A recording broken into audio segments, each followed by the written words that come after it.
Hey guys, wanted to share an idea that I think might really help a lot of you. I know it helps me a lot.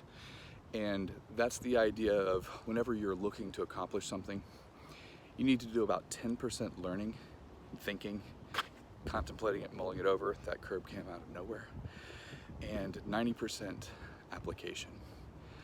The more time you spend doing something, the more feedback you're going to get, the more you're going to understand it, the more you can error correct, the more progress you're going to see. But if you just think about it all the time and you're too afraid to actually pull the trigger and do the work, you're never going to get anything done. And I have to tell you, man, this video applies to everybody. It applies to me. It applies to virtually everybody I know. I think of like 2 or 3 people that it applies less to.